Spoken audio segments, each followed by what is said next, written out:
मंच पर उपस्थित आदरणीय रविभूषण जी, योगेंद्र जी, घनश्याम जी, आशुतोष जी, गीता दी और अन्य विद्वत मंडल के सदस्य यहाँ उपस्थित आप सभी को निश्चित रूप से बहुत सी बातें कही जा चुकी हैं, लेकिन रविशंकर जी की बात से मैं यहाँ सहमत होंगी, क्योंकि वो किताब बातें बहुत है उसमें, ये तो सही है, लेकिन वो सहज भी बहुत है और उसको पढ़ते हुए लगता है कि एक पन्ने में हमने सैकड़ों पन्ने पढ़ डाले, ये अनुभव होता है। लेकिन कहीं भी आप उससे गुजर कर देखिए, वो धारा प्रवाह है और आप मतलब इस तरह से, जिसको कहते हैं सिनॉप्सिस की तरह चीज़ हमारे सामने आई है। मैं इस आयोजन में अपने आप को यहाँ बोलते हुए, जो कह सकते हैं ना, बोल पाना ही मेरे लिए सौभाग्य की बात है। मैं घनश्याम जी को आशुतोष जी के माध्यम से थोड़ा बहुत जानती हूँ। मैं जानती हूँ कितने कर्मठ और ज़मीन के आदमी हैं, और अपने को इस किताब में जिस तरह से उन्होंने झारखंडी के रूप में स्थापित और बार बार स्थापित किया है, वो अपने आप में अद्भुत है। मैं बहुत सारी बातें कही गई और आगे भी कही जाएंगी। मैंने पूरी किताब नहीं पढ़ी है, इसलिए उस पर बहुत विमर्श की क्षमता अभी तक मुझ में नहीं है। 2-3 बातें मुझे लगती हैं जो सबको समझनी चाहिए। पहली चीज़ तो ये कि वो इस किताब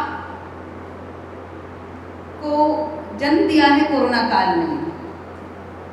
कोरोना का संकट एक ऐसा संकट था जिसने सचमुच ग्लोबलाइजेशन क्या होता है उसके लिए एग्जाम्पल हमारे सामने प्रस्तुत कर दिया था, कि एक ऐसा संकट जो पूरी दुनिया पर एक साथ आया, और शायद उनके 30, 40, 50 वर्ष के लंबे जो संघर्ष रहे हैं, जो उनका काम रहा है, उनकी जो लड़ाई रही है जल जंगल ज़मीन की, उनके जो विश्वास रहे हैं, कोरोना ने आकर उसको इतना ज़्यादा और पुख्ता किया। उनमें ये समझ कि मैं जो सोचता था वो कितना सही था, ये कोरोना काल ने और आकर बता दिया। इसलिए ये किताब मुझे लगता है कि लिखी ही जानी थी, और इस किताब में उन्होंने अपने उन पुराने विश्वासों को ही और प्रमाणित करने की कोशिश की है, और एक कह सकते हैं कि इतनी सहज सरल भाषा में, और एक कह सकते हैं कि प्रवाहपूर्ण ढंग से हम गुजरते हुए समस्याओं को भी समझते हैं।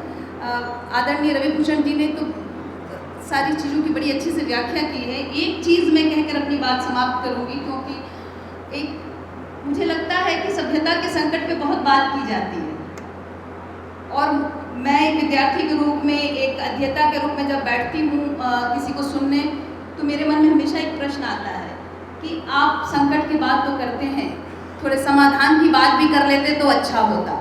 लेकिन अधिकांश जो बुद्धिजीवी होते हैं वो संकट है, संकट है, संकट है।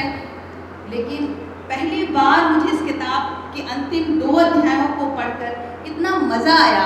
मैं नहीं जानती कि झारखंड सरकार उसको किस हद तक लागू करेगी या क्या होगा, लेकिन ये एक निराश व्यक्ति का नहीं, बल्कि घनश्याम जी की किताब को पढ़कर ऐसा लगता है कि अरे अभी तो हम लोग बहुत कुछ कर सकते हैं।